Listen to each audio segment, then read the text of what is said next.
আমাকে যদি আসামি পক্ষে আইনজীবী নিয়োগ করা হয় আমি অবশ্যই তার পক্ষে থাকব।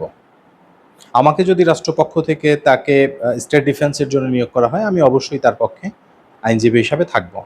এটা নিয়ে আমার কোনো দ্বিমত নেই।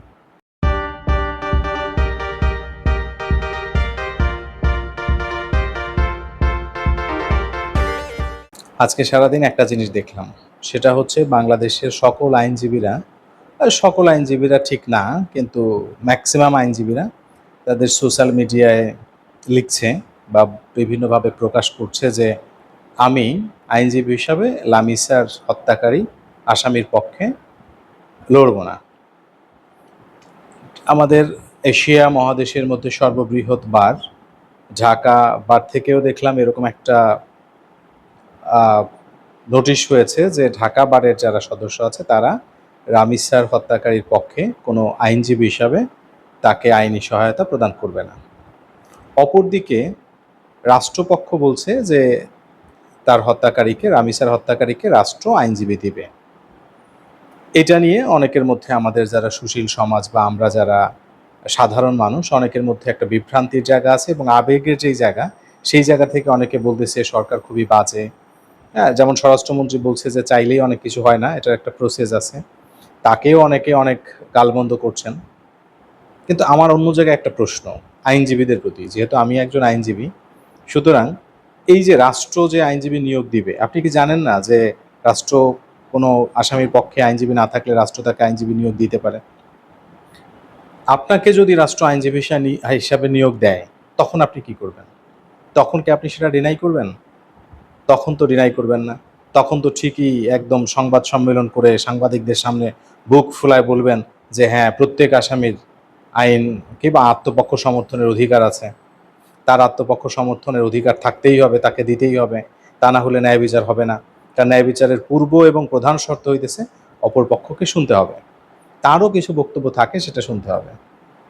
সুতরাং আমরা যে একটা আবেগী জাতি, মানে আমাদের মধ্যে যে আবেগ খুব ভরপুর, এটা প্রকাশ করতেছে এইভাবে।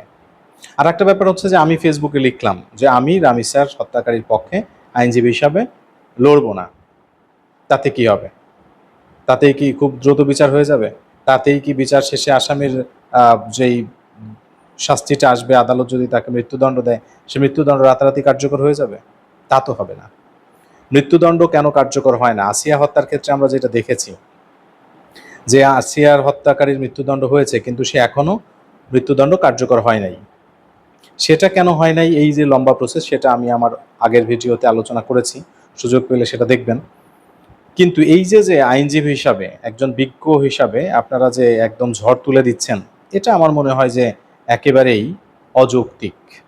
হ্যাঁ, আবেগের জায়গা আমাদের আছে, আমরা এটা নিশ্চয়ই চাই না যে এরকম একটা জঘন্য অপরাধীর পক্ষে কেউ সাফাই দিক, কেউ এসে বলুক যে তার এই হত্যার পিছনে, তার এই ধর্ষণের পিছনে কোনো একটা লজিক আছে। কোনো লজিক নেই।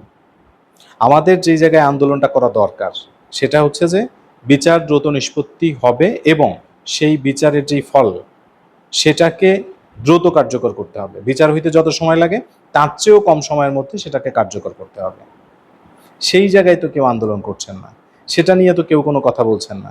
সুপ্রিম কোর্টে আজকে দেখলাম তিনজন আইনজীবী একটা ব্রিফ করলেন, সেখানেও তারা বলছে যে মানে রামিসা হত্যাকারীর যে আসামি তার বিপক্ষে তারা অবস্থান নিচ্ছেন। কেন? আপনারা এরকম একটা রিট করেন যে ডেথ রেফারেন্স আদালতে বছরের পর বছর ঘুরবে না, এটাকে টপ প্রিওরিটি দিয়ে স্পেশাল একটা বেঞ্চ থাকবে, শুধু ওই বেঞ্চের একটাই কাজ থাকবে, শুধু ডেথ রেফারেন্স শোনা। তো এইরকম একটা রিট তো আপনারা করেন না, এইরকম একটা আন্দোলন তো আপনারা কেউ করেন না। আইনজীবীদের মধ্য থেকে এরকম একটা আন্দোলন করেন, তাহলে না হয় বোঝা যাবে যে হ্যাঁ, আমরা সত্যিকার অর্থেই চাইতেছি। শুধু স্ট্যান্ডবাজি করার জন্য, শুধু নিজেকে ফলাও করে প্রচার করার জন্য ঘোষণা দিতেছি যে হ্যাঁ, আমি রামিসা হত্যার বিচার চাই, আমি হত্যাকারীর আইনজীবী হব না। আরে ভাই, আপনি হওয়া না হয় কিছুই যায় আসে না। আমি রামিসার হত্যাকারীর আইনজীবী না তো কি হয়েছে? প্রতিদিন কোথাও না কোথাও হত্যা হচ্ছে, প্রতিদিন কোথাও না কোথাও ধর্ষণ ঘটতেছে। তো প্রত্যেকটা আসামিরই কোনো না কোনো আইনজীবী আছেন না?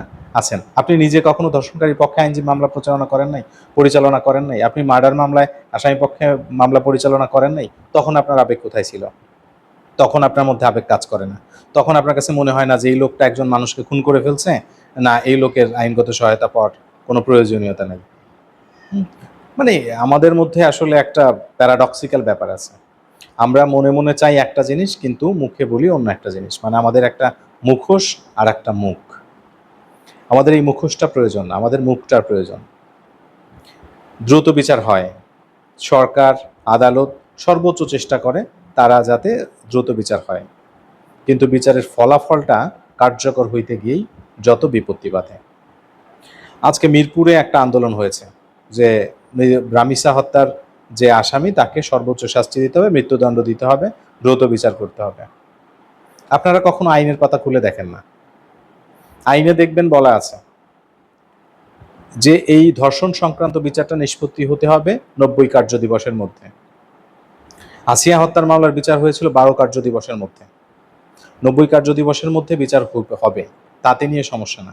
কিন্তু কোর্ট ফাঁসি দিয়ে দিল, সেই ফাঁসিটা কার্যকর হবে কবে? আপনি তো জানবেনই না। তখন আমরা রাস্তায় দাঁড়ায় বলবো যে দেশে বিচার নাই, দেশে বিচার হয় না। আমাদের মূল আন্দোলন হওয়া দরকার যে শাস্তিটা as early as possible. As early as possible কথাটাও ঠিক না, মানে শাস্তিটা হচ্ছে ঘোষণার সাথে সাথে শাস্তি কার্যকর হয়ে যেতে হবে। মানুষ জানবে। এই যে এখন সবার মধ্যে যে একটা রক্ত গরম আছে না, যে এই হত্যা, এত নৃশংস হত্যার বিচার করতে হবে, বিচার চাই, তাকে ফাঁসি দিতে হবে, এই রক্ত গরম থাকতে থাকতেই তাকে এই আদেশটা কার্যকর করতে হবে। যদি এই রকম কিছু করা সম্ভব হয়, যদি এই আন্দোলন করতে পারেন, তাহলেই সেটা সঠিক আন্দোলন হবে। যদি এইটার জন্য আপনি আইনজীবী হিসাবে কোনো পদক্ষেপ নিতে পারেন, তাহলেই না হয় বোঝা যাবে যে আপনি সত্যিকার অর্থেই বিচার চান। তাছাড়া শুধু শুধু স্ট্যান্ডবাজি করে কোনো লাভ নেই, এগুলা করে কোনো লাভ নেই।